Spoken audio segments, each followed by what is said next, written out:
Saludo con gusto esta mañana a Darvé López Mendívil, abogado.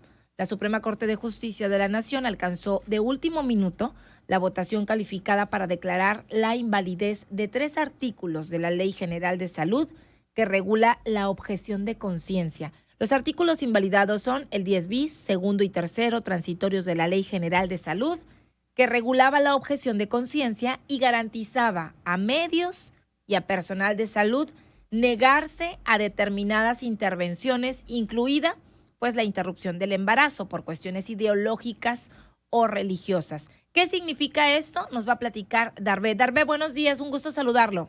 Muy buenos días, Karina. Qué gusto saludarte a ti y a tu auditorio. Muchísimas gracias. Se escucha complicado, pero bueno, vamos a hablar sobre este tema que ha creado mucha polémica en el país.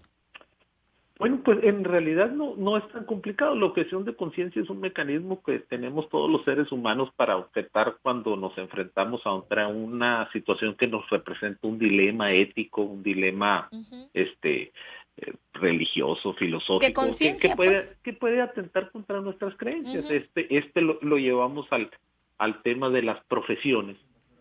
Existen muchas profesiones que imponen sus creencias a la actividad que la ley eventualmente les puede imponer. Hoy actualmente se circunscribe este debate en la cuestión de los profesionales de la salud y en cómo Particularmente. la ley general establece en el artículo 10 bis la posibilidad de que los personales de la salud pudieran ejercer la objeción de conciencia cuando así lo consideraran. Era una disposición bastante amplia. Al analizar la Corte la constitucionalidad de esta circunstancia, pues la Corte señaló que ese derecho de libertad de conciencia, de libertad religiosa, de libertad de pensamiento, pues no es absoluta. Es un derecho fundamental tenerla, pero cuando entra en colisión con otros derechos, como eventualmente podría haber ocurrido, como en el caso de la mujer, por ejemplo, Claro. que era un tema que acababa de analizarse y resolverse, pues no pesaba más, era necesario su regulación. No dice la Corte que la objeción de conciencia no es válida. O sea, La pero Corte lo sí reconoce. hasta determinado punto. Exactamente, la Corte le impone lineamientos que la ley no establece y por tanto, en ese mecanismo tan complicado que nosotros tenemos en nuestro sistema jurídico para invalidar normas, la Corte decide enviarlo al Poder Legislativo para efecto de que haga los ajustes correspondientes y establezca los lineamientos y los límites por los cuales el personal médico puede ejercer la objeción de conciencia en cuanto tiene la obligación de determinado procedimiento médico. Por ejemplo, ¿por qué invalida la Suprema Corte de Justicia? ¿Por qué invalida la objeción de conciencia? Bueno, lo invalida porque la Corte señala que la manera en cómo estaba estructurado el artículo 10 bis, podía sugerir o podría ocasionar actos de discriminación hacia la mujer, actos de estereotipación, que podrían llevar a la violación de los derechos de la mujer. El Como es la artículo, interrupción de un embarazo. como es la creencia por parte de personal médico de que la interrupción del embarazo atenta contra sus más profundas convicciones éticas y confrontar ello con la posibilidad que tiene el médico de decidir si presta el servicio o no. Decirle a la mujer, no, pues tú tendrás derecho a abortar, pero yo no te lo voy a practicar Porque mi independientemente de que creencia vengas. Exactamente. Entonces, o mi ética no me lo permite o algo sí, así. y eso sucede no solamente en tratándose de aborto, existen muchas más Claro. situaciones. Por ejemplo, los testigos de Jehová no permiten las transfusiones Las sanguíneas. transfusiones de sangre. No, hay quien no quiere darles medicamentos o suministrarle medicamentos a personas con determinadas enfermedades. Entonces, tampoco suministrar anticonceptivos porque dicen que son abortivos. Existen una serie de creencias. Muchas ideas o creencias, ¿no? Exactamente, que estereotipan los derechos de los demás, que dicen, no, ese ejercicio de derechos que están realizando las mujeres o determinadas personas en beneficio de su propia salud, pues son malos. Entonces, bajo esa creencia, ellos dicen, no, pero yo no voy a participar. Se involucran más allá de la esfera atributiva de derechos propios, de que ellos son libres de pensar lo que quieran mientras no atenten contra los derechos de los demás. Bueno, pues lo que la Corte hace es impedir que el personal médico tenga una amplitud de libertad de conciencia que permita una afectación de derechos a más quienes, personas. exactamente, a quienes solicitarán Y eventualmente esos servicios. Y el tema del aborto pues ha estado de moda, ¿no? Claro. Yo creo que es un tema que se tardó, es un tema que obviamente fue abordado siempre de la manera muy negativa, entre blanco y negro, afectando precisamente el derecho de las mujeres. Ese es un tema que las mujeres deben tratar con mayor amplitud y precisamente pues para que quede claro que en la sociedad pues es un derecho válido, es un derecho que ahí debe de estar y que las mujeres pues no deben ser madres por imposición de normas penales. Pues. O por cuestiones morales. Exactamente. No y bueno, ha habido algunas pues críticas, yo decía, o debate en este tema, sobre todo médicos que se han manifestado en contra de esta resolución, etcétera, pero pues la ley es la ley.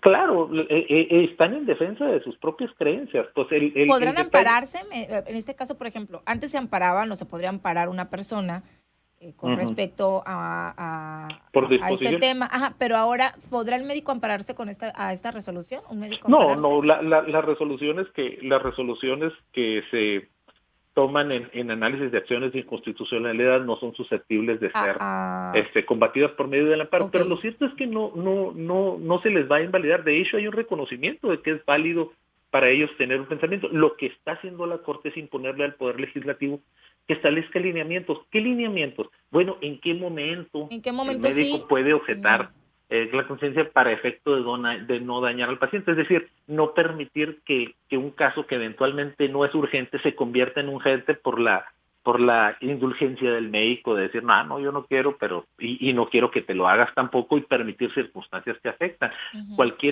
¿Cuáles son las razones que se deben de plasmar? Los argumentos. ¿En qué momento se deben de plasmar? ¿Cuáles son los estándares mínimos para que la objeción de conciencia no obstaculice derechos sexuales y reproductivos de las mujeres y de las personas gestantes? Entonces, toda la cantidad de preguntas que uno se debe de hacer para efecto de aterrizar el derecho de libertad de conciencia, de libertad religiosa, pues evidentemente debe de estar plasmado lo más amplio en la ley, tratando en este caso sí de contravenir principios que dicen que la ley no debe ser tan coactiva. Bueno, pues aquí sí requerimos de que sea para que en el conflicto que hay de los derechos de las mujeres, los derechos reproductivos y sexuales de las mujeres o de cualquier otra persona que solicitando determinados servicios de salud se encuentre con que un médico crea que eso es malo y que afecta sus profundas convicciones éticas y religiosas y no se lo quiera practicar. Bueno, que hay cada caso y cada historia, ¿no? Nosotros estamos hablando de manera general y particularmente en el tema, o poniendo como ejemplo la interrupción del embarazo y en el tema de las mujeres, pero puede pasarle a un adulto mayor, puede pasarle a un niño, puede pasarle a una mamá, a X persona, en donde ya en el interior, en el consultorio, porque pues también hay todo tipo de creencias o médicos en algún tema particular de salud donde intervengan ciertas cuestiones ideológicas o religiosas, a lo mejor ya estando ahí, pues resulta que tiene una idea el doctor y a veces convence o ya platicando con él. Exactamente ese es el punto, Karina. Exactamente ese es el punto. Con el paciente, no, pues mire, yo digo, porque te encuentras de todo, ¿eh? Entonces yo digo que ahí es donde no nos quedemos nada más con la idea de que esto es benéfico y que nos encanta la idea de que pueda tener una libertad de conciencia, pues el médico, pero también la persona de vigilar por tus derechos. Puede ser para cualquier persona, o sea, en cualquier situación. Exactamente. No se trata de suprimir los derechos de nadie, se trata de empatarlos y compaginarlos. Tú tienes tu libertad de pensar, solamente que, como decimos así, normalmente, pues avisa. ¿Y qué se hace en estos casos, Darbe? Por ejemplo, si nos encontramos con una situación de este tipo donde... Esta disposición normativa va a obligar al sector salud a establecer un régimen muy riguroso y estricto. De vigilancia. Sí, claro, por supuesto, porque... Hoy no se dan abasto en salud, imagínese. Bueno, claro, pero también para efecto de que sin temor a ninguna represalia ni a ninguna consideración de ningún tipo, se puedan establecer patrones y estándares con médicos que sí están de acuerdo, que tienen determinadas creencias y otros que no están de acuerdo. Entonces, ¿con qué personal médico tú accedes a respetar el derecho de las Y mujeres? la capacitación, que es tan importante, o Exactamente, sea, informarles, a ver, exactamente. Esa es señores. responsabilidad del Estado, no de los médicos. Exacto, la capacitación, porque una vez que se hacen este tipo de adecuaciones a la ley, y más cuando vienen de la Suprema Corte de Justicia, pues es actualizar, es capacitar al personal para que esté al tanto de cualquier situación y se respeten los derechos Sí, de claro, cada claro. persona. Pero también esto aplica para el sector público y sector privado, o sea, estamos hablando en general. Sí, del sector Ujú. médico que en ejercicio de su actividad profesional y en ejercicio de la libertad que le permite llevar a cabo esa actividad, no menoscabe derechos fundamentales de la mujer, derechos reproductivos y sexuales. Estos son plenos, deben ser reconocidos, deben ser respetados y observados por todas las personas que en su actividad pudieran, de una u otra manera, tener injerencia en los mismos. Bueno, aprovechando aquí el right, como dicen, cuando se sienta una persona violada de sus derechos esenciales humanos, en este caso, recuerdo ahorita se me vino a la mente una niña que no podía escuchar, en el ICESO no la podían operar, pero pues abogaron ahí por los derechos de la niña, etcétera. Cuando sentimos eso, ¿qué hay que hacer? Acudimos inmediatamente a un abogado. Veíamos el caso más claro también ayer de estos menores de edad que varios padres se ampararon para que recibieran la vacuna, cerca de 40 en el estado. Directamente hay que buscar apoyo con un abogado. ¿Cómo funciona, Pues Darben? sí, pues para el ejercicio de derechos subjetivos que tenemos todos los ciudadanos en contra de personas privadas, que se le llaman derechos subjetivos privados, contratas a un abogado para reclamar ese tipo de derechos por la vía de la justicia ordinaria. Y si no hay dinero Cuando para pagar un abogado, hay no, instancias. hay instituciones que prestan el servicio de defensa jurídica gratuita. Ujú. Son instituciones que han hecho el esfuerzo por constituir,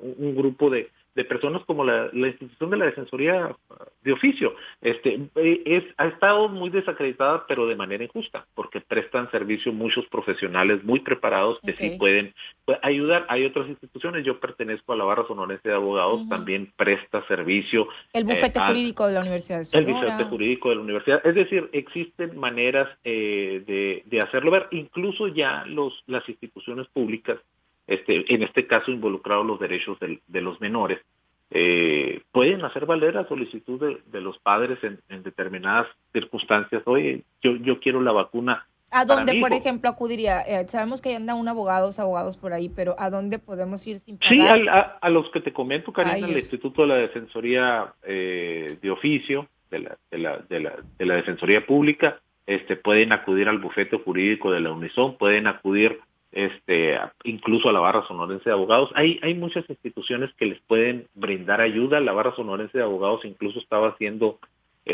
preparando amparos de manera gratuita ¿Para para los menores de padres, edad? ¿O para para papás, los pues?